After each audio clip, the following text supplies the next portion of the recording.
Marcus Hayes stood outside the frosted glass door at 5:47 on a Monday morning, toolkit in one hand, the other hovering near the handle.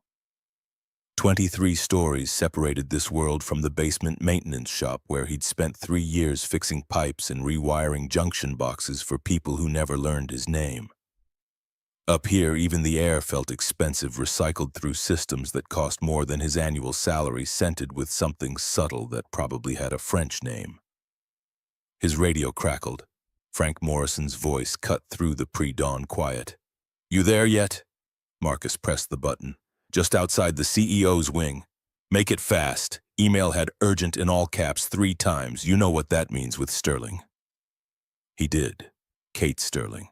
28 years old, running a $2.8 billion technology company her father built over 4 decades. The woman terrified half the building just by existing.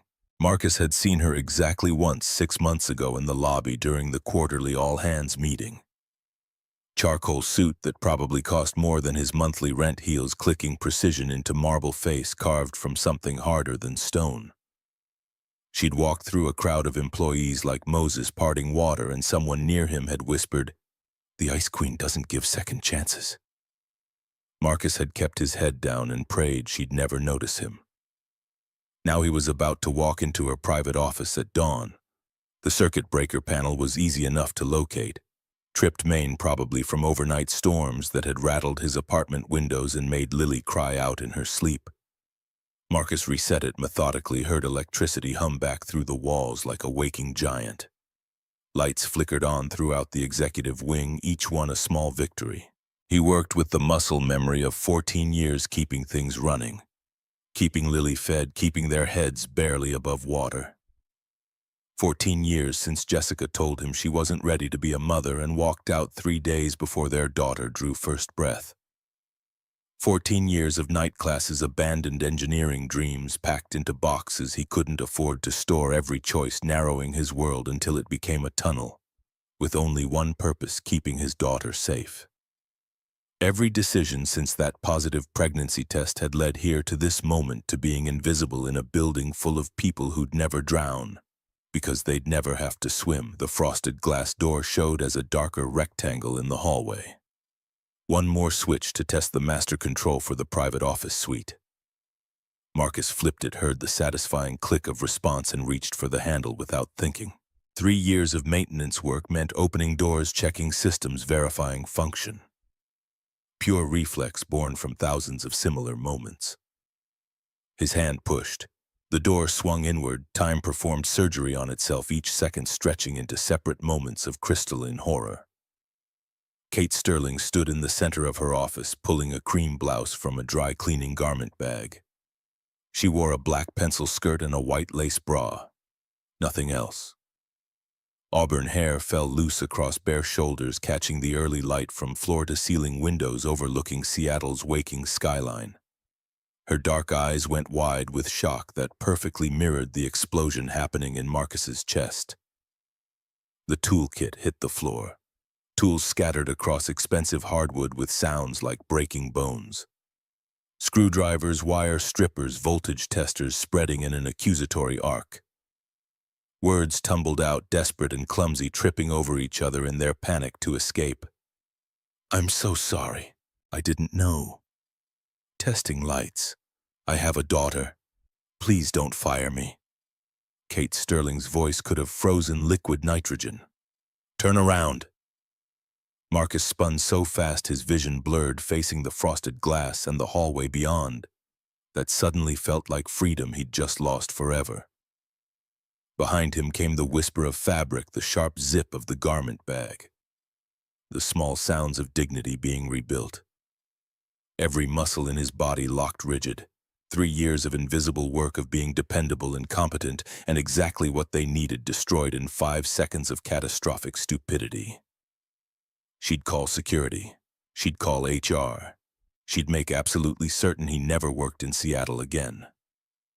Word would spread, the maintenance guy who violated the CEO's privacy, who couldn't be trusted with access.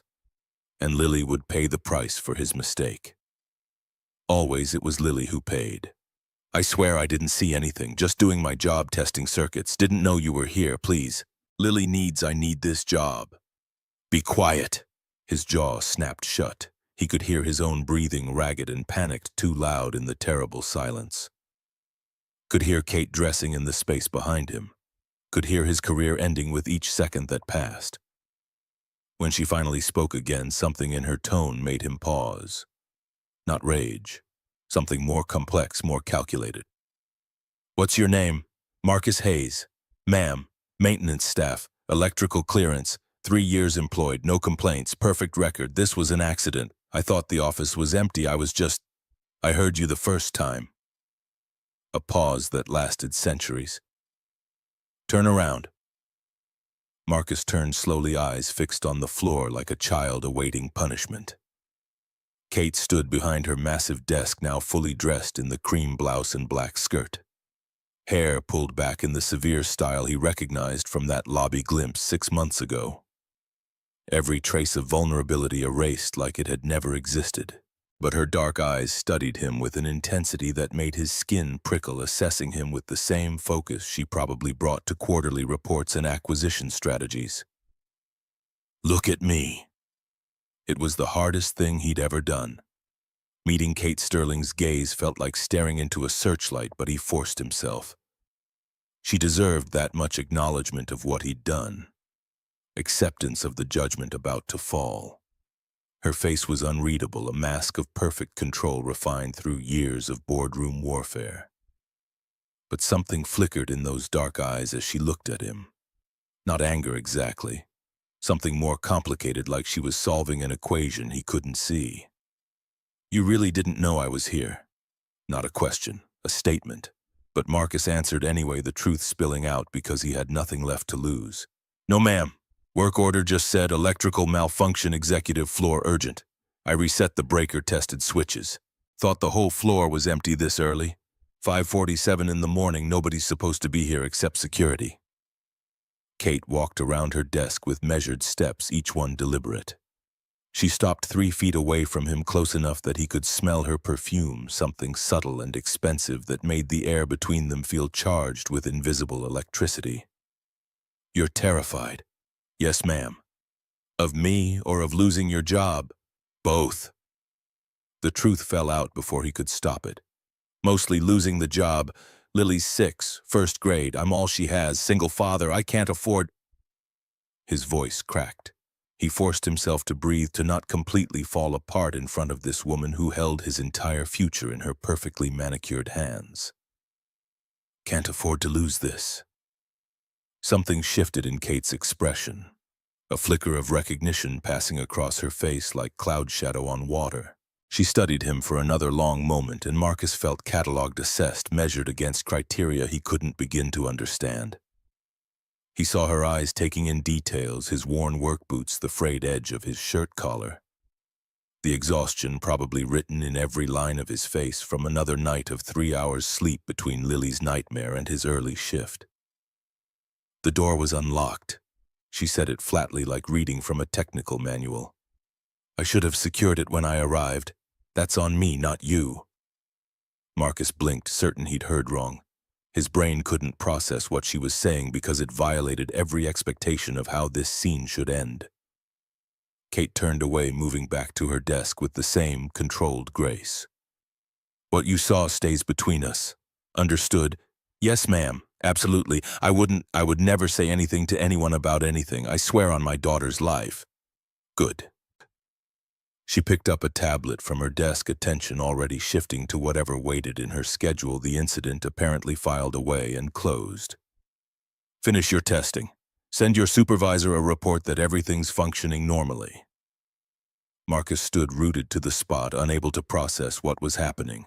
He'd braced for disaster, for his world collapsing, and instead found something he didn't have a name for. Mercy, maybe, or calculation, or something else entirely that he was too rattled to identify. Ma'am. The word came out before he could stop it. Kate looked up from her tablet, and for just a second, one unguarded moment, her mask slipped. What he saw underneath wasn't anger or ice, it was exhaustion, The kind of bone-deep weariness that recognizes itself in another person, that sees the weight someone else carries because you're carrying something just as heavy. I really am sorry. I know you are. Her voice was quiet now, almost gentle, and somehow that was more unsettling than her earlier frost. Now go! Marcus grabbed his toolkit and fled, tools rattling against each other as he shoved them back into the bag with shaking hands. His legs were unsteady as he escaped from the office, as he tested the remaining switches with trembling fingers, as he documented everything on his phone, because that was the job, that was what he did, that was all he knew how to do. He made it to the elevator before his knees gave out, leaned against cool metal walls, heart still racing, trying to understand what had just happened. She'd let him go. She'd seen his terror, heard his desperation about Lily, and chosen mercy over the punishment he absolutely deserved. Why? The question followed him down 23 floors, through the morning's remaining work orders, through the mechanical routine of fixing broken things, while his mind spun in useless circles. He picked Lily up from school at 3. Listened to her excited chatter about the butterfly life cycle they were learning, and could she please have a caterpillar, and she promised to take care of it forever and ever. He helped with math homework while heating jarred pasta sauce for dinner because fresh groceries would have to wait until Friday's paycheck. Normal things, safe things. The rhythm of their life together that he'd almost destroyed in 5 seconds. But late that night, lying awake in his cramped apartment while Lily breathed softly in the next room, Marcus couldn't stop seeing Kate Sterling's face in that moment when her mask slipped. Couldn't stop hearing the quiet acknowledgement in her voice when she'd said, "I know you are." Like she understood. Like maybe she carried her own weight that nobody else could see. 2 days passed. Marcus reported for his shifts, kept his head down even lower than usual, tried to convince himself the incident was behind him. The executive floor might as well be on another planet. He had no reason to go back up there. He fixed a leaking pipe in the 4th floor bathroom, replaced burned-out fluorescent tubes in the 2nd floor conference room, unclogged a drain in the cafeteria that made him question humanity's relationship with food. Invisible work for invisible people, his natural habitat. Then Thursday afternoon, his phone buzzed with an email notification that made his stomach drop through the floor. Marcus Hayes, please report to Human Resources immediately, 4th floor, suite 400. This was it. They'd decided to fire him after all. Probably wanted to do it officially with paperwork and witnesses, a formal termination to protect the company from any potential lawsuit.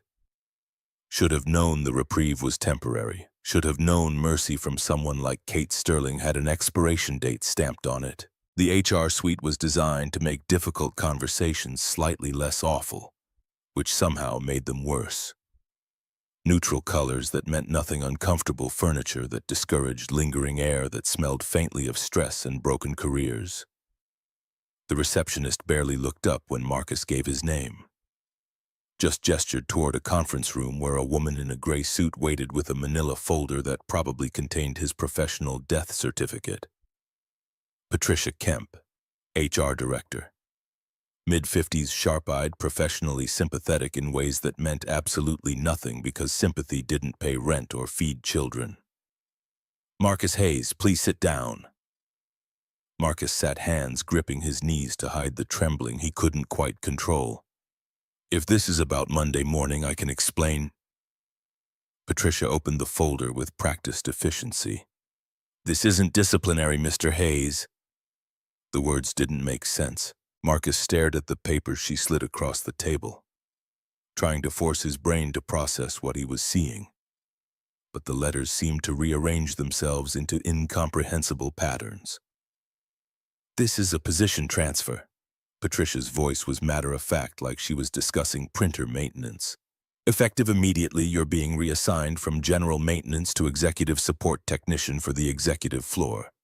It's a permanent position with significant salary increase and enhanced benefits package. Marcus's vision blurred. The numbers on the page swam. $68,000 annually. Up from 38. Health insurance that covered dependents, including dental and vision for Lily. paid time off that actually accumulated instead of being theoretical. Retirement contributions he could maybe someday actually use. I don't understand. The position was created based on a recommendation from Ms. Sterling herself. Patricia consulted her notes with professional precision. She indicated that the executive floor requires dedicated technical support with electrical expertise and, she paused, choosing her next words carefully, demonstrated discretion and reliability under pressure. The room tilted slightly on its axis. Marcus gripped the table edge to keep from sliding off the world. Ms. Sterling recommended me. That's correct. The salary adjustment is detailed on page 2. You'll also receive health insurance covering your daughter, which I understand from your file is particularly relevant to your situation. Patricia's professional demeanor softened slightly, a crack in the HR armor. This is a good opportunity, Mr. Hayes. The executive floor position comes with better hours, better benefits, direct exposure to company leadership. If you perform well, it could open doors to other advancement opportunities. Doors. The word felt foreign, like something from a language he'd stopped speaking years ago. Marcus looked down at the numbers again, forcing them to become real. This salary meant paying rent on time every month, meant finally fixing the leaking faucet in their bathroom, meant buying Lily new shoes instead of praying the old ones lasted another season, meant breathing room maybe for the first time in 6 years. But why had Kate Sterling done this? He'd walked in on her at her most vulnerable, seen her stripped of the armor she wore to face the world. By every logical calculation, she should want him as far away as possible, not promoted into her immediate orbit. Unless, and this felt dangerous to consider, unless she'd seen something in his desperation about Lily that had touched something in her own carefully controlled world. Or maybe she was buying his sons in, ensuring his loyalty through gratitude and financial dependence. Or maybe she was testing him again in some way he hadn't figured out yet. Do you accept the position or not, Mr. Hayes? What choice did he have? What choice had he ever had? Yes, I accept. The paperwork took 40 minutes and felt like signing his life away in a different language. Patricia explained his new responsibilities with the systematic efficiency of someone who'd delivered this speech 1,000 times, maintaining all systems on the executive floor, responding to immediate technical needs, conducting preventive maintenance work, being available for issues that arose. He'd still report to Frank Morrison technically, but his primary location would be the 23rd floor, where Kate Sterling worked, where he'd be in proximity to the woman who terrified and confused him in equal measure. You start Monday morning. Patricia handed him a new security badge with Executive Support Services printed beneath his name in official lettering. Report to the executive reception desk at 7 a.m. Ms. Sterling's assistant will brief you on protocols and expectations for working in that environment. Marcus took the badge with numb fingers. His reflection stared back at him from the laminated surface. Same face, same exhaustion, but somehow already different, already marked as someone who belonged in a world he didn't understand. That night, after Lily was finally asleep following her usual bedtime negotiation tactics in 3 stories instead of the agreed-upon 2, Marcus sat at their tiny kitchen table and studied the paperwork by the light of a lamp he'd repaired 6 times. The salary increase alone changed everything, but the question burned in his mind, refusing to be extinguished by pragmatic gratitude. Why, his first theory was the obvious one: she was buying his silence. Kate Sterling needed someone who'd proven capable of keeping his mouth shut when it mattered most. Someone who understood that discretion was worth more than gossip. The walk-in incident had been a test, and he'd passed by, not running straight to his co-workers with a story that would have spread through the building like wildfire. Or maybe, and this felt more dangerous to consider, maybe she'd seen something in his desperation that resonated with her own hidden truths. That flash of recognition when he'd begged for his job, the mention of Lily, the visible evidence that he was holding his life together with desperation and duct tape and not much else. Maybe that had touched something in the Ice Queen's carefully controlled world, reminded her that under the armor she was also human, also vulnerable, also carrying weight no one else could see. Either way, Monday morning would come with the weight of inevitability, with it a new life on the executive floor. Working in daily proximity to a woman who terrified him, confused him, and had shown him mercy he still didn't understand. The old fluorescent light in their bathroom finally died completely that night, surrendering to 6 years of overuse. But for once, Marcus didn't see it as another failure, another thing breaking that he couldn't afford to replace. He saw it as a sign that something was ending, and something else, something he couldn't yet name but could feel gathering like a storm on the horizon, was about to begin. Monday morning arrived with the weight of inevitability that comes from knowing your life is about to change and being powerless to stop it. Marcus stood outside Sterling Technologies Tower at 6:45, watching his reflection waver in the glass facade like a ghost uncertain of its own existence. The new badge felt heavy in his pocket, a physical reminder that he was crossing a boundary he'd never imagined crossing. He dropped Lily at school early, endured her questions about why he looked so nervous. Promised they'd celebrate his new position with pizza Friday night if she finished all her homework without complaining.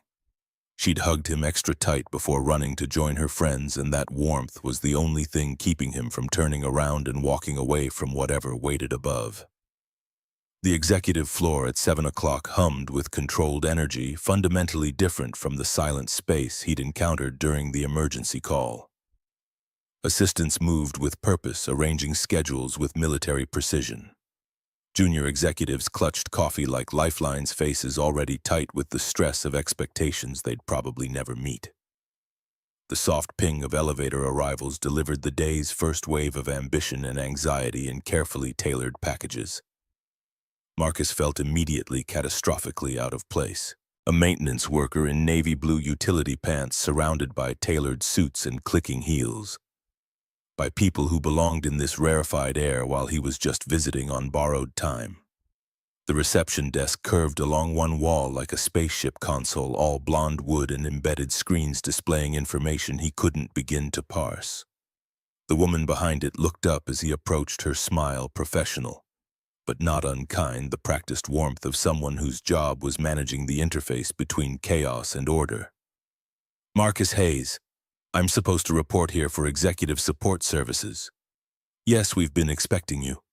She tapped something on her screen with manicured efficiency. I'm Jennifer.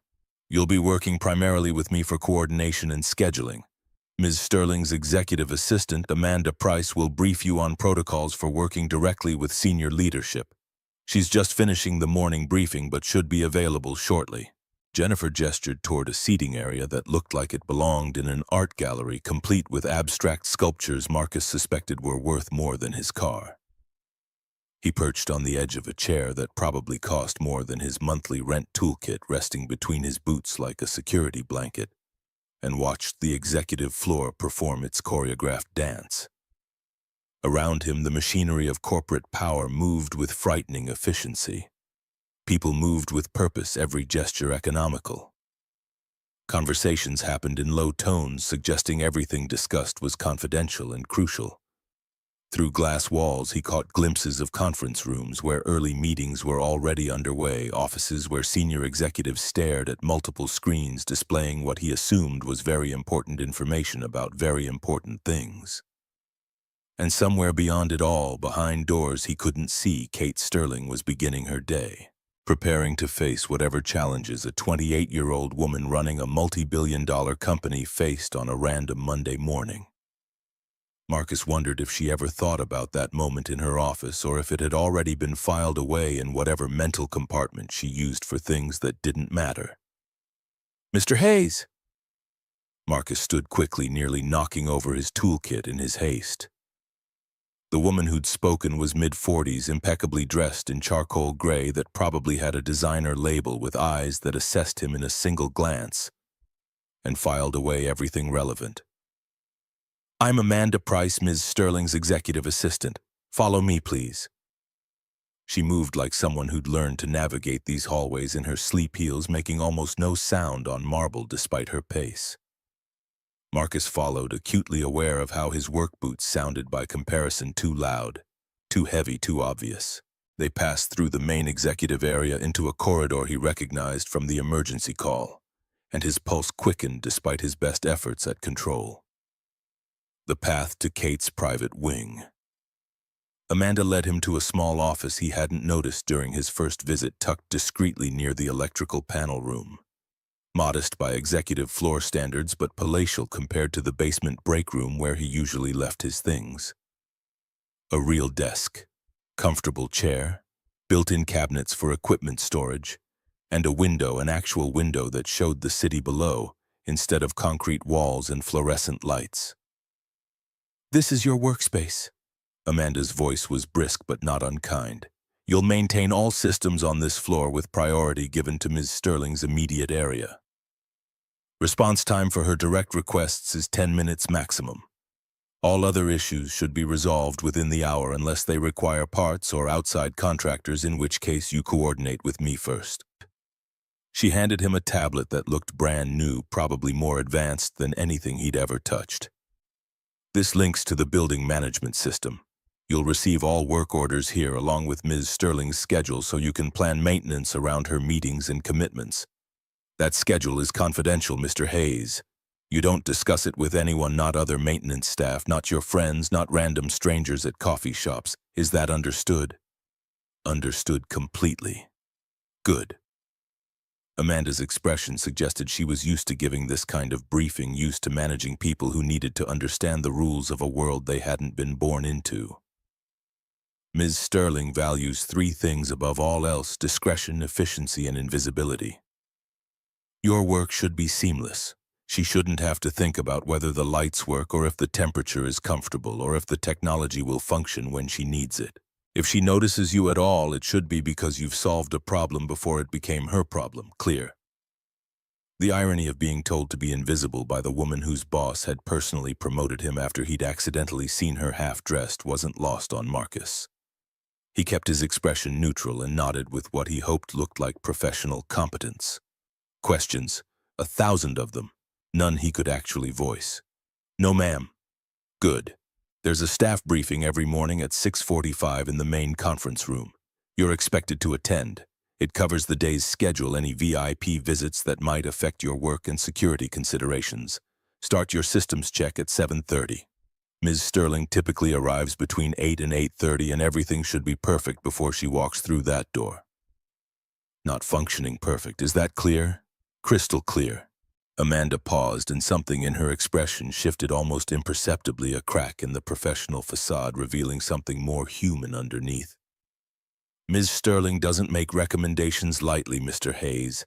She saw something in you that made her believe you belong up here. I suggest you prove her right." Before Marcus could respond, before he could ask what exactly Kate had said or why she'd really promoted him, Amanda was gone. Her departure as efficient as everything else about her, leaving him alone in his new office, surrounded by trappings of a life he'd never imagined living. The first week passed in a blur of learning protocols and staying invisible. Marcus memorized the building management system with the same focus he'd once brought to engineering textbooks. Familiarized himself with every circuit breaker and HVAC control, discovered that the executive floor had more sophisticated technology packed into a single level than the rest of the building combined. Smart glass that adjusted for light levels automatically.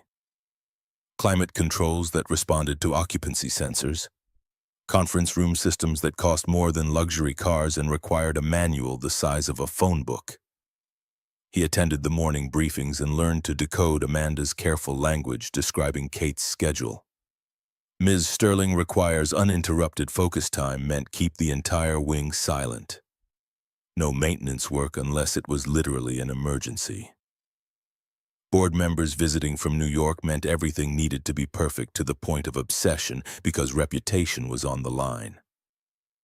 Press conference in the main auditorium meant Kate would be on edge all day, standards impossibly high, no margin for error. And through it all, Marcus caught only glimpses of her. A flash of auburn hair as she strode past, moving with purpose towards some meeting that was probably crucial to the company's survival. her voice carrying through a conference room door crisp with authority as she dismantled someone's proposal. Once he was replacing a malfunctioning light fixture in the hallway when she emerged from a meeting and their eyes met for half a second before she looked away and continued walking like he was just another piece of furniture. She gave no sign of recognition whatsoever. No acknowledgement that he existed beyond his function as the person who kept her world running smoothly. It should have been a relief proof that she'd truly moved past the incident that they could maintain professional distance. Instead, it felt like standing in a room where all the air had been sucked out, leaving nothing but vacuum and the sound of his own heartbeat. Marcus told himself it was better this way. Professional, clean, appropriate. He was here to do a job, collect a paycheck that was transforming Lily's life, maintain the discretion Kate valued so highly. That moment in her office when he'd seen vulnerability crack through her armor was an aberration. A mistake they were both pretending never happened. But late at night, lying awake in his apartment that suddenly felt less cramped thanks to breathing room in his budget, Marcus couldn't stop thinking about the question that had haunted him since he signed the transfer papers. Why had she really promoted him? What did she see, and why did her studied indifference hurt more than it should? The answer came on his 8th day in a moment that redefined everything he thought he understood about Kate Sterling and his place in her carefully controlled world. It was late Thursday afternoon, almost 6 o'clock. The executive floor was emptying as people departed for dinner meetings or headed home to families and lives that existed beyond these walls. Marcus was in conference room B testing a video conferencing system that had glitched during a presentation that morning, causing 30 seconds of frozen screens and garbled audio minor by normal standards catastrophic. By executive floor standards, where perfection was the minimum acceptable baseline. The technology was sophisticated enough that the manual read like a foreign language. But Marcus had spent 2 hours systematically breaking down each component until he found the faulty processor buried in a nest of cables. He was on his back under the conference table, rewiring connections with the focused attention that had gotten him through 14 years of keeping things running when he heard voices approaching down the corridor. Kate's voice cut through the air like a blade honed on stone. "I don't care what the legal team says about liability exposure. We're not settling this case."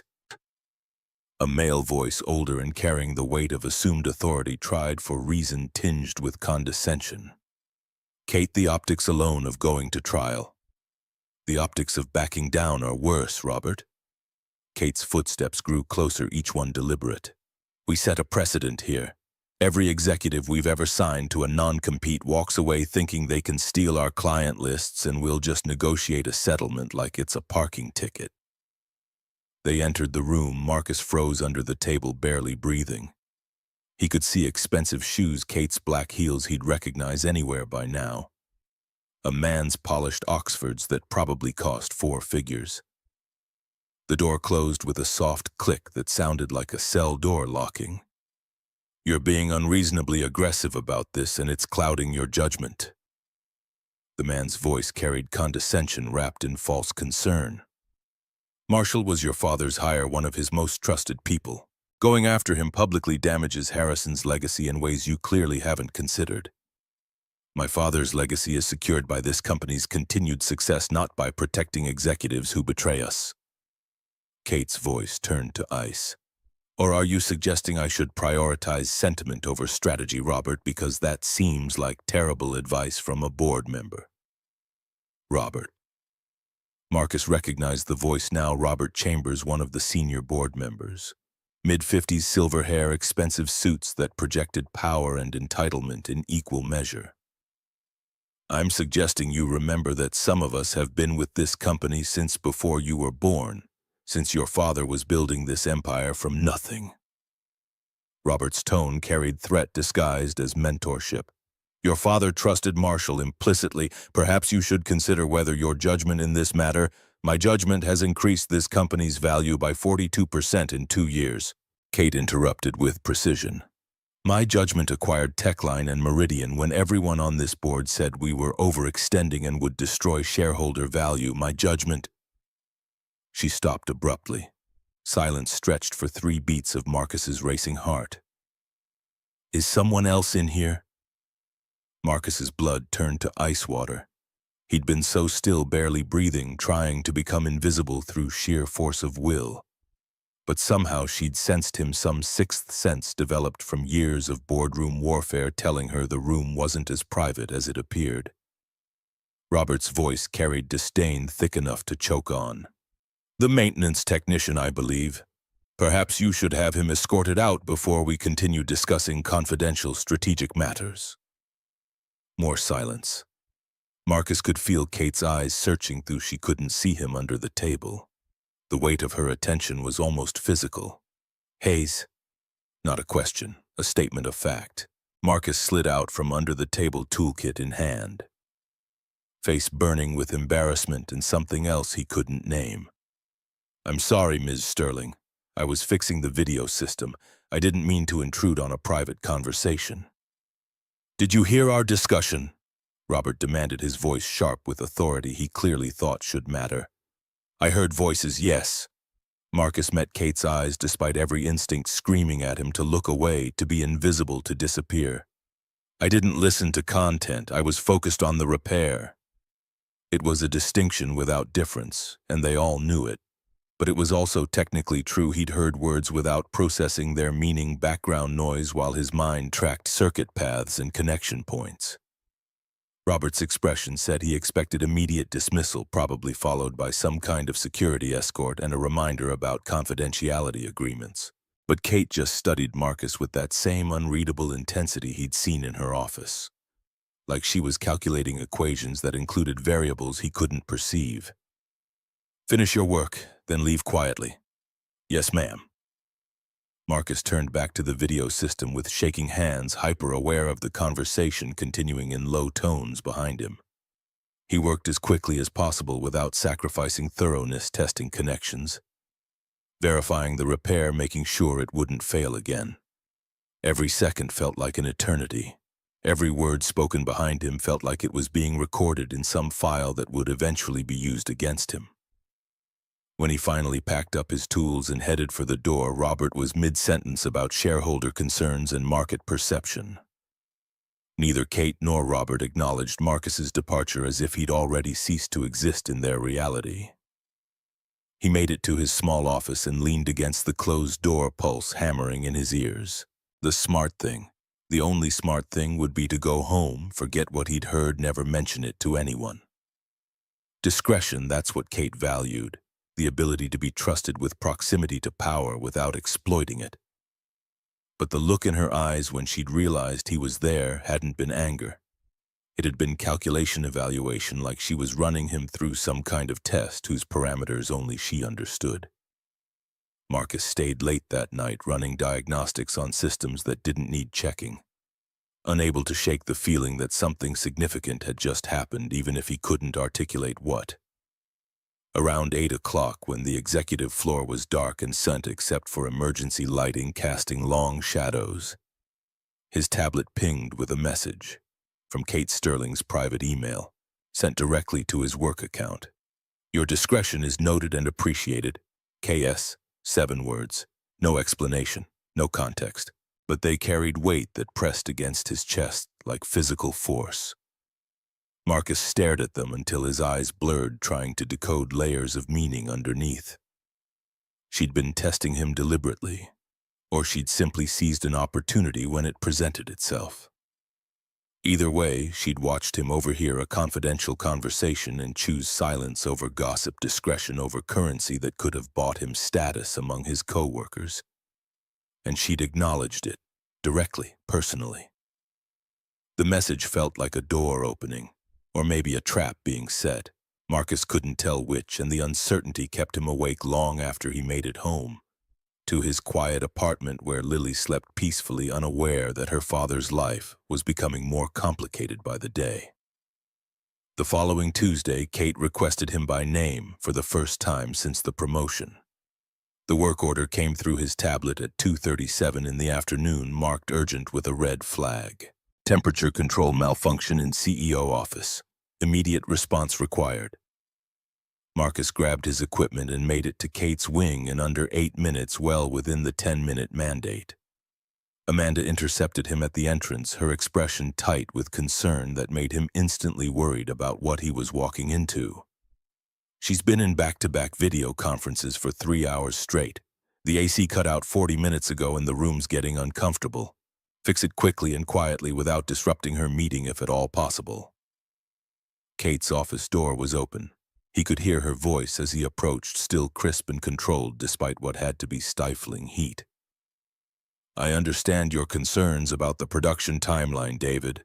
What I need you to understand is that the board won't approve additional delays regardless of your engineering team's objections. Marcus slipped into the office, keeping to the perimeter, making himself as invisible as humanly possible. The temperature was indeed uncomfortable, at least 78 degrees and climbing steadily. Kate sat behind her massive desk facing a wall of screens showing various video conference participants. Her posture perfect despite the heat.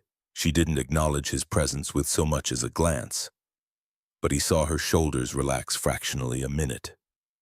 Change that maybe only he noticed because he was watching for it. The thermostat was mounted behind a panel that matched the wall perfectly, nearly invisible unless you knew where to look. Marcus opened it silently, pulled up diagnostics on his tablet, and immediately identified the problem. Failed sensor sending incorrect readings to the climate control system. Simple fix, he had a replacement in his bag, always carried extras of the most common failure points because preparedness was half the job. We've been over this multiple times, David. Kate's voice carried controlled patience stretched to its limit. Marketing doesn't drive the launch schedule, product readiness does. If your team can't deliver campaign materials by week 4, we'll find an agency that can. Marcus worked in absolute silence, replacing the sensor, recalibrating the system, testing response. Cool air began flowing through vents within minutes, blessed relief spreading through the room like answered prayer. He allowed himself a glance toward Kate and found her watching him in the reflection of her darkened screens. Her eyes tracked his movements even as she verbally dismantled someone's excuses with surgical precision, multitasking at a level that seemed almost superhuman. Much better. Now that we can all think clearly again, let's discuss realistic deliverables and what actual accountability looks like. It wasn't about the temperature, not entirely. She was talking to him, acknowledging the fix without breaking focus on the meeting, thanking him in the only way she could without making it obvious to the people on her screens. Marcus felt something shift in his chest. Recognition of competence between two professionals who understood their roles, who knew what it meant to be good at something, even if the world didn't always notice. He packed up his tools as quietly as he'd entered and left without a word. 10 minutes later, another message appeared on his tablet. Efficient work, thank you. 3 days after that, she asked for him again. A malfunctioning outlet in her private conference room discovered 15 minutes before a meeting with potential investors who might fund the company's next major expansion. Marcus replaced the outlet in under 10 minutes while Kate reviewed presentation materials at the table. Her presence a constant weight in his peripheral vision that made him more careful, more thorough, more determined to get it perfect. Then again the following week. A flickering light above her desk that she said disrupted her focus during late-night work sessions when the building was empty and she was trying to prepare for crucial negotiations. A coffee maker in her private kitchen that refused to function, probably because someone had used it wrong, but Marcus didn't say that out loud. A loose door handle that caught on her sleeve and clearly annoyed her beyond all reasonable proportion. Small things, easily fixed. But each request came directly from her to him, bypassing the normal work order system. And each one felt like another layer of something being built between them, not friendship exactly, not trust in any conventional sense, but something more complicated and harder to name. Marcus began to understand the real reason she'd promoted him, and it had nothing to do with buying his silence about seeing her vulnerable. It was about reliability in its purest form. Kate Sterling had built her entire life around control, and she needed someone in her immediate environment who could solve problems efficiently without requiring management. without needing their ego stroked, without turning every small issue into an opportunity for attention or advancement. She needed someone who understood what she needed before she had to ask for it. Someone who could read the room, anticipate problems, solve them invisibly. She needed him to be exactly what he'd always been: invisible, competent, reliable. But this time she actually noticed. This time it mattered. He started anticipating issues before they became problems, noticed when temperature in her wing fluctuated slightly and adjusted it before she felt the change. Identified a pattern in the lighting system that caused a brief flicker every third day at precisely 2:15 p.m. and replaced the timer module that was causing it. Kept spare parts for every system she used regularly, stored in his office for immediate access. And slowly, incrementally, like ice melting in spring sun, the Ice Queen began to thaw in his presence. It started with simple acknowledgments. A nod when he arrived to fix something. A quiet thank you when he left, voice softer than the steel she used with everyone else. Then actual words beyond professional courtesy. Small conversations that felt like cracks forming in a carefully maintained dam. "You're here early." It was Monday morning, 7:15. Marcus was on a ladder replacing a faulty smoke detector above the entrance to her private wing, determined to finish before her 8:30 investor meeting. "Wanted to complete this before your 8:30 with the Meridian people, ma'am." He kept his tone neutral, professional, appropriate for the boundary between them. Amanda mentioned it in the morning briefing. You read the briefings carefully, not a question. But he heard approval underneath, recognition that he was doing more than the minimum, that he cared about the work beyond just collecting a paycheck. "Helps me plan my work around your schedule. Avoid disruptions when you need focus." Kate had been reviewing something on her tablet, probably preparing for that crucial meeting. But she looked up at that, studying him with those dark eyes that still made his pulse quicken despite his best efforts at professional detachment. "Most people on my staff do the minimum required and nothing more. They show up, collect their paycheck, go home. Why don't you?" The question caught him completely off guard, personal in a way he hadn't expected. Marcus secured the new detector before answering, giving himself time to choose words carefully because honesty felt dangerous, but lies felt worse. "I have a daughter, Lily. She deserves better than minimum effort from me." He climbed down from the ladder, meeting Kate's eyes despite the risk. "This job, what you did for me, giving me this position, it changed our lives. Changed what's possible for us. Seemed like the least I could do was earn it every single day." Something flickered across Kate's face. Too quick to identify, but definitely there, recognition perhaps, or something else he couldn't name. "Your daughter. She's 6. "Yes, ma'am, Lily." The name felt intimate, somehow personal in a way that made him hesitate. But Kate was watching him expectantly, and refusing to continue would be more awkward than offering this small window into his life. "She's in 1st grade, loves art class and hates math homework with a passion that seems excessive for someone so young. Wants to be a veterinarian when she grows up because she loves animals more than people, and honestly, I can't blame her for that." Kate was quiet for a moment, expression unreadable as always. "That must be difficult, raising a child alone." "It's everything." The truth came simple and complete, carrying 6 years of weight in 2 words. Then, because she'd opened the door to something more personal than they'd ever discussed. "What about you? Do you have?" He stopped, realizing too late he was crossing a line that probably shouldn't be crossed.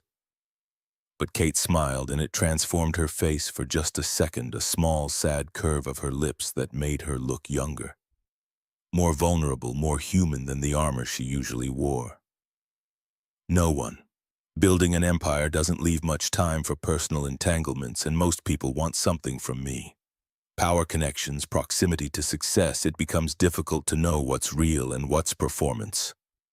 The honesty in her voice startled him. This was vulnerability offered freely without apparent calculation. Marcus didn't know what to do with it, how to respond to this glimpse behind the carefully maintained facade. "I can't imagine what that's like. Not being able to trust people's intentions." "Can't you?" Kate's eyes held his with intensity that made breathing difficult. You trusted your daughter's mother completely. She left you alone with a newborn. Now you raise Lily by yourself, working yourself to exhaustion to provide for her. I'd imagine trust is rather complicated for you too, Marcus. She was right, and the recognition settled between them like something physical taking up space. An understanding that neither had expected to find here in her office at 7:15 on a Monday morning while he stood on a ladder replacing a smoke detector like this was just another normal day. Both of them had learned that trust was expensive. Both of them had built walls to protect themselves from the cost of caring. Both of them were standing here right now having this conversation despite every logical reason to maintain professional distance. Sometimes the strongest walls are built by people who learn trust can destroy you. And sometimes in the space between one heartbeat and the next, those walls begin to show their first cracks. Small fissures that let light through that suggest maybe possibly the armor isn't as necessary as it once seemed. The day everything changed started ordinarily enough. Wednesday afternoon, 2 o'clock, 3 days before Sterling Technologies' largest product launch in company history. A revelation of new software that could redefine their entire market position. Marcus had volunteered to personally inspect every system in the main auditorium, a 1,500-seat space that featured staging sophisticated enough for major concerts and technology that made most theaters look primitive by comparison. Kate would present to investors, press, industry analysts, and the entire senior staff. Nothing could malfunction. Not the smallest glitch would be acceptable. The facilities team had done good preparatory work. Everything looked pristine, technology tested, and ready, lighting programmed to perfection. Marcus was about to leave, satisfied that his obsessive attention to detail had found nothing wrong when something made him look up at the main lighting rig one more time. Years of maintenance work had trained his eyes to spot things that weren't quite right, subtle misalignments, patterns that didn't match, shadows that fell wrong. One of the primary stage lights looked slightly off-center, its mounting bracket twisted at an angle that seemed unintentional. He found a ladder and climbed up to inspect it more closely. What he discovered made his blood run cold enough to freeze.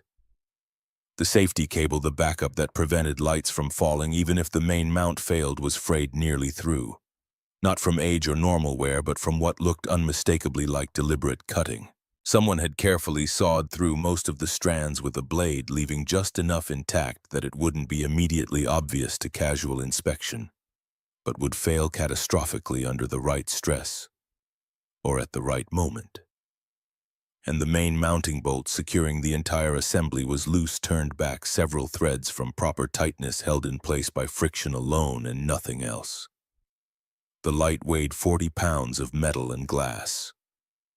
If it fell during the presentation directly onto the stage where Kate would be standing for 90 minutes while 300 people watched. This wasn't accident or careless maintenance. This was sabotage. Deliberate, calculated, designed to look like tragedy instead of murder. Working quickly, hands shaking despite his efforts at control. Marcus secured the mounting bolt properly with a torque wrench, tested the weight distribution to ensure it would hold. Replaced the safety cable entirely with new steel from his emergency supplies. Then he methodically checked every other light in the entire rig, heart sinking as he found 2 more with loosened bolts, not as extreme as the first, but enough to suggest this wasn't isolated. He secured them all, photographed everything, documented timestamps and exact conditions. By the time he finished, 90 minutes had passed and his shirt was soaked with sweat that had nothing to do with physical exertion and everything to do with what he'd discovered. The question burning in his mind was whether to report this immediately. Tell Amanda Security Law Enforcement. If this was deliberate sabotage targeting Kate, there were protocols, investigations, potential danger that extended far beyond a rigged light fixture. This was attempted murder disguised as technical failure. But he had no proof beyond professional judgment that could easily be questioned. The frayed cable could theoretically be explained as wear and improper maintenance. The loose bolts might be attributed to vibration or inadequate initial installation. And if he was wrong, if he raised alarms that led to investigations that found nothing, he'd look paranoid or attention-seeking. Worse, he'd put himself directly in Kate's line of sight in a way that violated everything she valued about him. She needed him to be invisible, to solve problems quietly, not to create drama and chaos over maybes and possibilities. Marcus made his decision. He documented everything meticulously with photos and notes on his tablet, secured all the systems to safety standards that exceeded requirements, made a reminder to check them again immediately before the presentation. Then he went back to the executive floor and tried to act like his heart wasn't racing with the knowledge that someone had tried to kill Kate Sterling. Friday afternoon arrived with building tension. 3:30. Amanda sent Marcus a message asking him to verify the video feeds in the auditorium one final time to personally ensure every system was operational. Marcus went back down, checked the lights again with obsessive thoroughness. Still secure, confirmed all technology was functional, tested backup systems, verified emergency protocols. People were already filling seats, press photographers set up cameras, junior staff claimed positions. The energy in the room built like a gathering electrical storm, anticipation crackling through conversations. Kate arrived at 3:55, flanked by Amanda and two senior executives Marcus recognized from morning briefings. She wore a deep blue suit that commanded attention without demanding it. Hair pulled back with severe elegance, expression calm and confident, despite what had to be massive pressure. Marcus watched from the shadows at the back of the auditorium as she took the stage, tested the microphone with professional efficiency, surveyed the growing crowd with the absolute control of someone who owned every room she entered simply by deciding to. Their eyes met across the distance. Kate's gaze held his for just a moment, something passing between them that might have been acknowledgement or might have been his imagination trying to find connection where none existed. Then she turned her attention to her notes, and Marcus forced himself to breathe normally. The presentation began. Kate spoke with authority that made people lean forward unconsciously, her voice carrying perfectly through the sound system he'd personally verified. She outlined the new product line with precision that made complex technology sound inevitable, fielded questions from journalists with sharp intelligence that made their inquiries seem almost naive, commanded the stage like she'd been born to it. Marcus stood near the lighting controls at the back of the auditorium, ostensibly monitoring systems but really watching not the presentation but the equipment. The stage lights held steady. The video screens displayed perfectly. Audio balanced flawlessly. Everything was working exactly as it should, and he started to relax despite himself. Maybe he'd been wrong. Maybe the damage he'd found really was just neglect and coincidence rather than malicious intent. Maybe. 3 minutes into the presentation, the light directly above center stage, the one he'd personally secured, shifted almost imperceptibly. Subtle, just a slight rotation on its mount that most people wouldn't notice. But Marcus saw it immediately because he'd been watching for exactly this. His blood turned to ice water in his veins. He looked up at the catwalk, the elevated walkway above the stage where lighting technicians made adjustments during setup. Saw movement in the shadows where there shouldn't be anyone. A figure doing something he couldn't quite make out from this distance, working on equipment that should have been locked down hours ago. Someone was up there right now, working on the lights, the ones he'd just secured, while Kate stood directly beneath them, unaware of danger gathering above her head like a sword suspended by a thread. The light shifted again, rotated further. Metal groaned softly, a sound Marcus heard over the presentation audio because he was listening for it, expecting it, dreading it. Marcus moved before conscious thought could interfere, racing toward the stage access stairs. He had to get up there, had to stop whatever was happening, had to. But the stairs were on the opposite side of the auditorium, and Kate was directly under that light right now, still speaking with perfect composure, unaware that death was literally hanging above her. The light groaned again, rotated further, metal straining against compromised bolts that someone had just loosened despite everything Marcus had done to prevent exactly this. Marcus abandoned any pretense of stealth or invisibility. His boots pounded against the auditorium floor, drawing confused attention from the crowd. He saw security guards starting to move toward him, uncertain whether he was a threat. Saw Amanda's startled face turning in his direction. Saw Kate pause mid-sentence, her eyes finding him in the crowd with expression caught between confusion and nascent alarm. The words tore out of his throat, desperate and loud enough to cut through the sound system. "Get away from center stage, move now!" Kate froze. Years of absolute control kept her rooted to the spot, instinct and training warring with the urgent command from someone who had no authority to give orders. Confusion and authority warred on her face. The light above her groaned louder, metal straining against the final resistance of failing bolts. Marcus didn't have time to explain, didn't have time for anything except action. He launched himself onto the stage, grabbed Kate around the waist with both arms and threw both of them sideways with every ounce of strength he possessed. His shoulder would scream about this later, but that didn't matter now. They hit the stage floor hard enough that Marcus felt something in his ribs protest violently. He twisted at the last second to take the impact on his own body. Felt Kate pressed against him, her heart hammering so hard he could feel it through their clothes, her breath knocked out in a gasp. Half a second later, maybe less, 40 pounds of metal and glass and electrical components crashed into the exact spot where Kate had been standing. The mounting bracket finally gave way completely and the light exploded on impact, with a sound like a gunshot. Shattered glass sprayed across the stage in glittering shards. Sparks flew from severed electrical connections, brief fireworks in the auditorium lights. The crowd erupted in absolute chaos, screaming. People running for exits, security converging from every direction with weapons drawn. Confusion and terror spreading like contagion. But Marcus only registered Kate in his arms, her eyes wide with shock and something deeper, the recognition of mortality, the understanding of how close death had come. He ran his hands over her shoulders, her arms checking for injuries with fingers that shook despite his best efforts at control. "Are you hurt? Did any of the glass hit you?" "Kate, talk to me." Kate's voice came out shaky but trying desperately for control. "I'm fine. I'm not hurt. How did you know?" Security personnel surrounded them before he could answer, pulling them apart with professional force voices shouting questions and orders that Marcus barely processed. He caught a glimpse through the chaos of figures fleeing from the catwalk access, saw guards racing after them with weapons drawn and radios crackling. Amanda was there suddenly, her professional mask cracked completely with genuine terror, helping Kate to her feet with trembling hands. "Are you injured? Should I call paramedics?" "I'm fine."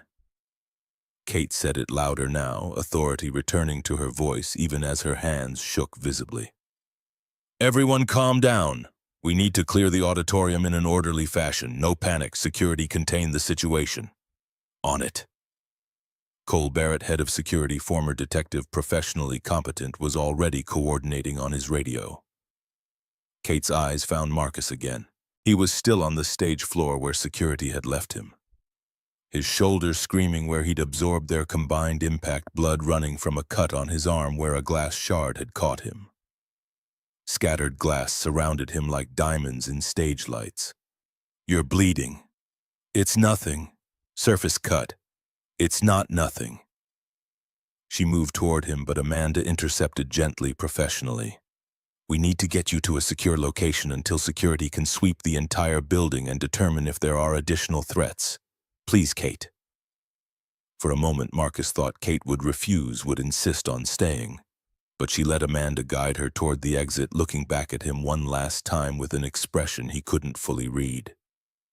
Shock and gratitude and something deeper that made his breath catch despite the pain and chaos. Then she was gone, and Marcus was surrounded by security personnel asking questions he barely heard, paramedics checking his injuries, his mind replaying those seconds on infinite loop.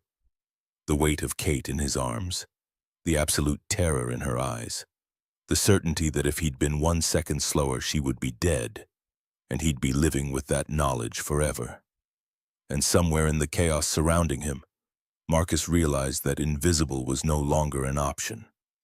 He'd thrown himself into the spotlight to save her life, and nothing between them could ever be the same. The security office on the second floor became command central within minutes. Marcus sat in a hard plastic chair while a paramedic cleaned and bandaged the gash on his forearm.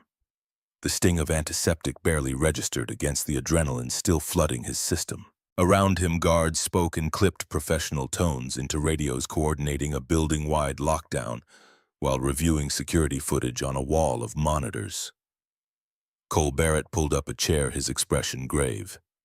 "Walk me through what happened. Start with why you were checking the auditorium in the first place." Marcus explained everything. The morning briefing where Amanda mentioned the presentation, his decision to personally verify systems, finding the frayed safety cable and loose mounting bolts Wednesday afternoon, the photos time-stamped on his tablet showing the sabotage, how he'd secured everything but someone had interfered again during the presentation itself. Barrett studied the images with a jaw that kept getting tighter.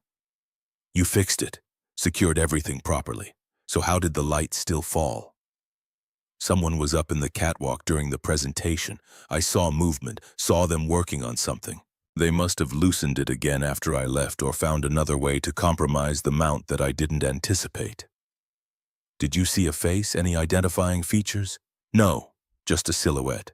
Dark clothes, moving fast when they realized it was falling." Barrett's eyes narrowed with professional suspicion. "And you didn't report the initial sabotage to anyone?" It wasn't a question, but Marcus answered anyway because what else could he do? "I considered it seriously, but I had no definitive proof it was deliberate, could have been explained as negligence or poor maintenance. I documented everything thoroughly, fixed the immediate danger plan to monitor it closely. I didn't expect someone to actively interfere during the event itself with 300 witnesses present." Barrett studied him for a long moment. "Your quick thinking saved Ms. Sterling's life. I want to be absolutely clear about that. But this situation is now a criminal investigation. Attempted murder in front of multiple witnesses, possibly corporate espionage, conspiracy to commit violence. You'll need to make a formal statement to law enforcement." "Whatever you need. I'll cooperate completely." The door opened and Amanda appeared, her usual composure restored but strain visible around her eyes and in the tight line of her mouth. "Mr. Hayes, Ms. Sterling wants to see you immediately." Barrett nodded. "We'll continue this shortly. Don't leave the building or the city without checking with me first." "Understood." Marcus followed Amanda through corridors now patrolled by additional security personnel, past employees gathered in worried clusters speculating about what had happened to the executive floor where the atmosphere was heavy with tension. Assistants spoke in hushed voices, senior executives behind closed doors having urgent discussions about crisis management. Amanda led him not to Kate's main office but to a smaller conference room he'd never entered before. Kate stood at the window with her back to the door, still in the blue suit, but with her hair down now, falling in waves across her shoulders in a way he'd never seen. She didn't turn when they entered.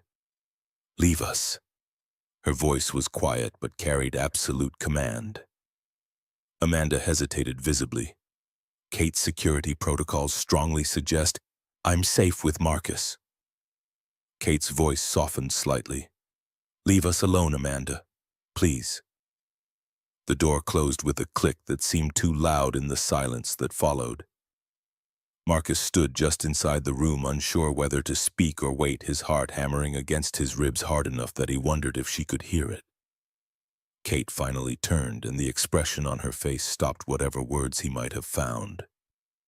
Her eyes were red-rimmed tears recently wiped away. Her carefully maintained mask was completely gone, stripped away by brush with mortality. This wasn't the Ice Queen. This wasn't the CEO who commanded boardrooms with ruthless efficiency.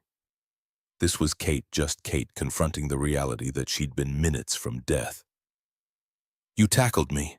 In front of 300 people, you grabbed me and threw us both to the ground like I was a football and you were making the most important play of your life." "I'm sorry. I didn't have time to explain or ask permission, or don't apologize." Her voice broke slightly. "Don't you dare apologize. You saved my life. Do you understand that if you hadn't been there, if you hadn't seen that light shifting, if you hadn't acted without hesitation, I would be dead right now?" dead on that stage with everyone watching. The rawness in her voice hit him like a physical blow to the chest. I saw the sabotage Wednesday afternoon. The frayed cables, the loose bolts. I fixed it all, but I should have reported it immediately to security. Should have insisted they cancel the presentation until a full investigation. You did exactly what you should have done. Kate crossed the room, stopping 3 feet from him, close enough that he could see she was still trembling despite her efforts at controlling. You identified a threat others missed. You neutralized it using your expertise. You stayed vigilant when it would have been easier to assume the problem was solved. When the danger evolved in a way no one could have predicted, you acted without hesitation or regard for your own safety. That's not something to apologize for, Marcus. That's heroism. I'm just maintenance. I fix broken things. I'm not a hero. You're the man who saved my life twice now. Her eyes held his with intensity that made breathing difficult. Once from embarrassment and potential career damage when you could have exploited what you saw in my office, and today from actual murder. So don't stand here and tell me what you are or aren't. I know exactly what you are. The way she said his name like it meant something, like he meant something, rewired fundamental circuits in his chest. Marcus found himself taking a step closer, drawn by gravity he didn't fully understand. What happened up there on that stage wasn't about maintaining your corporate image or protecting the company's reputation. That was about you, just you as a person. And I would do it again right now without thinking twice if someone threatened you. Kate's breath caught audibly. For a moment, Marcus thought she might say something that would change everything between them, might acknowledge whatever was building in the space they occupied. But then her phone buzzed urgently, shattering the moment like glass, and she looked away. Security found evidence in the catwalk, tools sections of cut cable, proof of tampering. They're reviewing all footage from the building going back 72 hours. Whoever did this will be caught. Do you know why someone would target you like this? This wasn't random. This was planned. A bitter smile crossed Kate's face. I'm a young woman running a multi-billion-dollar company in an industry dominated by men who think they deserve what I have simply because they're male and older. I've made enemies acquiring competitors, refusing partnerships that would have enriched board members, choosing merit over politics. The list of people who'd benefit from my death is longer than I'd like to admit. The casual way she said it, like attempted murder, was just another business consideration, made Marcus's hands curl into fists. That's not normal. That's not something you should have to live with. It's reality. Kate moved back to the window, putting distance between them. And now I have to decide how to handle it going forward.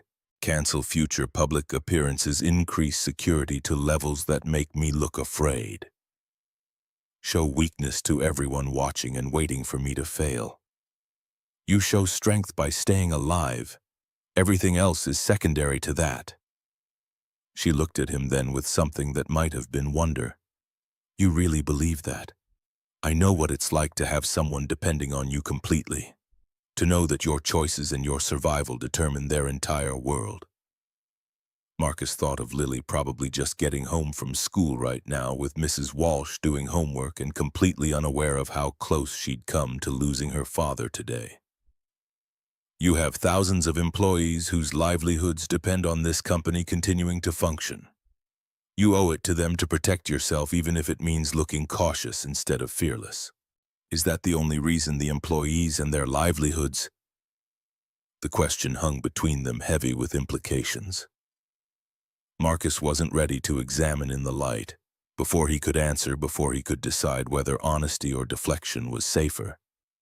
The door opened and Cole Barrett appeared with 2 other security personnel. Ms. Sterling, we have a significant development. We've identified the individual who was in the catwalk. Kate's spine straightened, authority flooding back into her posture like water filling a vessel. Show me everything. They moved to a larger conference room where security had established a command center with computers and monitors and the organized chaos of an active investigation. On the main screen, frozen footage showed a man in dark maintenance coveralls accessing the catwalk approximately 20 minutes before the presentation began. The image quality was good enough to see his face clearly mid-30s, average build, completely unremarkable in every way except that he'd tried to commit murder. His employment records say his name is David Reeves. Barrett's voice was grim. He's been with our building maintenance contractor for 8 months.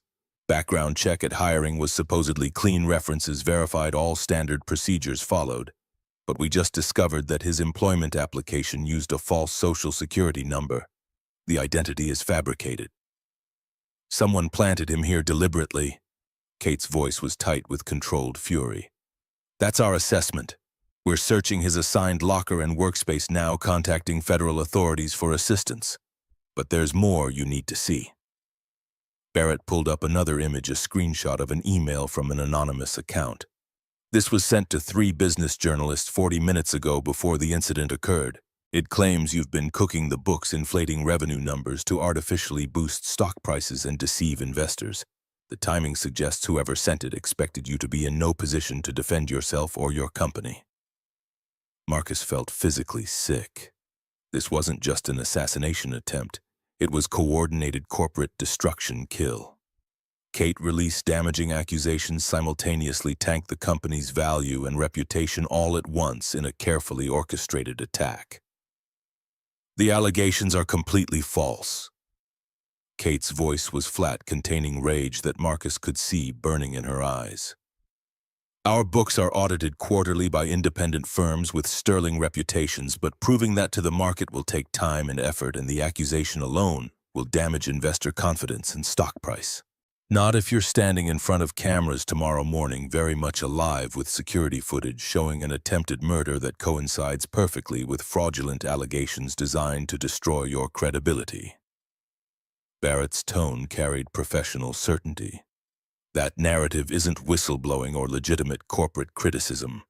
That's conspiracy and attempted murder, and it will be prosecuted as such. We need to find Reeves before he disappears completely.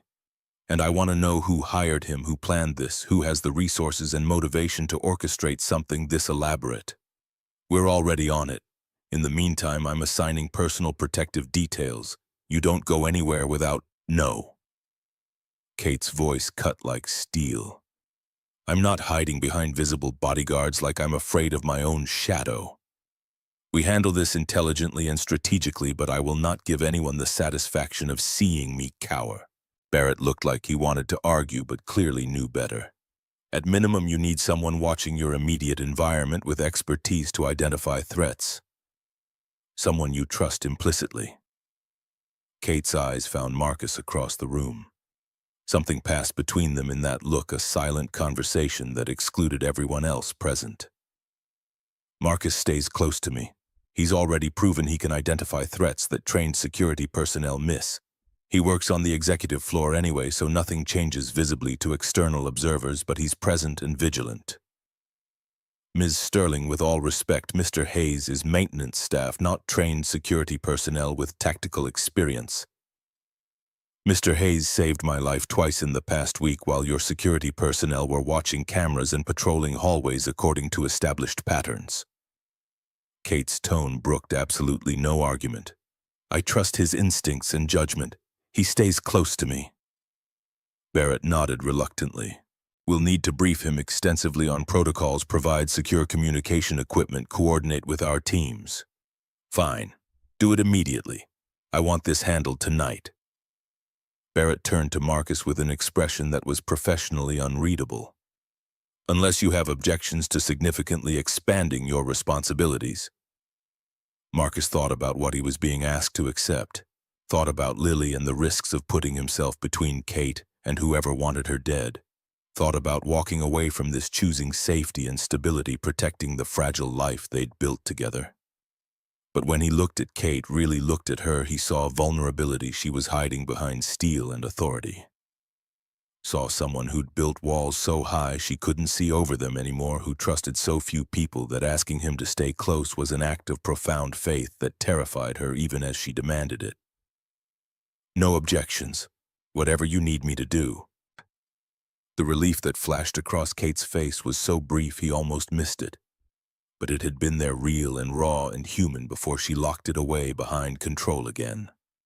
The next 3 hours were an intensive crash course in personal security. Communication protocols, threat assessment, emergency procedures, coordination with Barrett's team. Marcus was fitted with a discreet earpiece connecting him to the security network, shown panic buttons and safe rooms he'd never known existed, given access codes that granted him entry to systems far beyond his normal clearance. Barrett walked him through basics with professional efficiency. Your job isn't to engage threats directly, you're not trained for that, and we don't want you trying. Your job is to get Ms. Sterling to safety immediately and alert us to respond. You see something suspicious, you call it in and we handle it. Crystal clear. Marcus understood, though privately he wondered what he'd actually do if someone threatened Kate directly in his presence. The tackle on stage had been pure instinct, and he strongly suspected his instincts wouldn't pause to consult security protocols. It was nearly 11 when he finally made it home. Mrs. Walsh had put Lily to bed hours ago, leaving a note about struggles with math homework and homemade soup in the refrigerator that she'd brought over because you both need proper nutrition, Marcus Hayes, not just pasta and canned sauce. Marcus stood in his daughter's doorway watching her sleep peacefully and felt the weight of everything pressing down on him like physical force. He'd crossed so many lines today, professional boundaries dissolved, class divisions ignored. The careful distance he'd maintained between himself and the world Kate inhabited had evaporated in seconds of crisis. And tomorrow he'd cross more lines, standing close to her. Not as invisible maintenance staff, but as something else entirely, protector confidant. The person she'd chosen to trust with her safety. When she trusted almost no one. His phone buzzed, a text message from Kate's private number to his personal cell. A number she shouldn't have, but apparently did. Thank you for today, for everything. Get some rest. Tomorrow will be complicated in ways neither of us can fully predict. Marcus stared at those words until his eyes blurred. She had his personal number, had reached out after hours like they were friends or something more, had thanked him like a person rather than an employee fulfilling job duties. He typed back carefully, choosing each word. You're welcome. See you at 7 tomorrow morning. Her response came immediately despite the late hour. 6:30 actually, we have significant work to do before the day officially starts. Marcus smiled despite everything, the exhaustion, the fear, the knowledge that his life had just become exponentially more complicated. Of course she wanted to start earlier than everyone else. Of course she had work that couldn't wait. 6:30, he confirmed. He fell asleep that night with his phone on the pillow beside him, half expecting it to buzz again with another message, another glimpse into Kate Sterling's carefully guarded inner world. It didn't. But somehow knowing she was awake somewhere in the city, probably working through crisis management plans and security protocols, made him feel less alone in the darkness. Tomorrow would bring press conferences and investigations and the grinding machinery of law enforcement pursuing whoever had tried to kill her. Tomorrow would bring more questions than answers, more complications than solutions. But tonight they were both alive, both safe, both changed irrevocably by what had happened between them. And that would have to be enough.